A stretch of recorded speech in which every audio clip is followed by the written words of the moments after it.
The most expensive part of portfolio hedging isn't the premium you pay, it's the upside profit you might be giving away. Every trader eventually faces the same dilemma. You have profits you want to protect, but you're afraid of missing out on a further rally. This is the battle between paying cash for insurance or paying with your potential upside. We are comparing two primary hedging structures. The protective put offers a hard floor with unlimited upside, while the collar offers a hard floor with capped upside, but significantly lower upfront costs. Let's start with the protective put. This strategy involves holding 100 shares of stock and buying one put option. It is the cleanest form of insurance because it decouples your risk from your profit potential entirely. Think of this exactly like car insurance. You pay a premium, known as a deductible, to ensure that no matter how bad the crash is, you can sell your asset at a guaranteed price. However, this protection is expensive. In high volatility environments, a put option can cost 3 to 5% of your total position value for just a few months of protection. This creates a drag on your portfolio's performance. If the market stays flat or rises slightly, you lose 100% of the premium paid.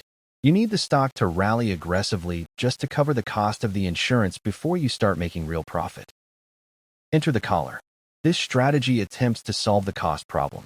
You still buy the protective put, but you simultaneously sell a covered call against your shares to finance the purchase. By selling the call, you collect a premium. Ideally, this premium completely offsets the cost of the put, creating a zero-cost collar. You are trading your future upside potential to pay for your current safety. Here is the visual profile. Your result is strictly confined between two strike prices. You cannot lose more than the floor, but you strictly cannot make more than the ceiling, no matter how much the stock moves. The critical nuance here is volatility skew.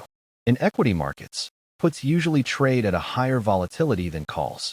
This means to get a zero-cost trade, the call you sell must often be closer to the money than the put you buy. This skew forces a difficult decision. To fully fund your protection, you might have to cap your upside at only 5 or 6%. If the market rips 10% higher, you underperform significantly. Let's compare them in a bull scenario. The stock rises 20%. The protective put holder loses their premium, but captures roughly 15% of the gain. The collar holder is capped out early, perhaps only capturing 5% total. Now, the bear scenario. The stock crashes 20%. Both strategies successfully stop the bleeding at your chosen floor. The difference is the collar holder didn't pay out-of-pocket cash to achieve this safety. This leads to the chop scenario. If the market goes sideways, the protective put bleeds value daily due to time decay. The collar, however, sees the short call and long put decay against each other, neutralizing the drag. So how do you choose? It comes down to your conviction level regarding the upside. If you believe a stock is ready to break out but want disaster insurance, pay the cash for the protective put. Conversely, use the collar when you are in wealth preservation mode. If you are protecting a large gain and have a neutral to slightly bullish outlook, the collar is superior because it minimizes cash drag. Another factor is implied volatility, IV. When IV is high, options are expensive. Buying a put is painful.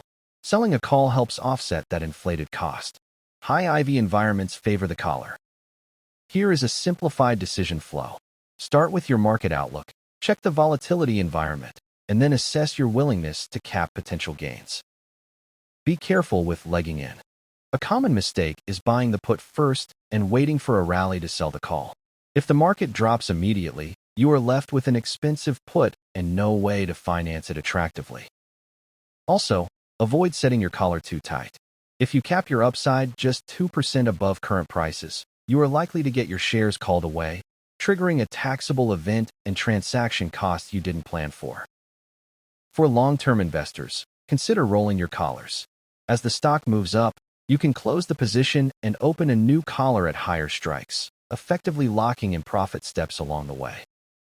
Remember, hedging is not about making money. It is about staying in the game.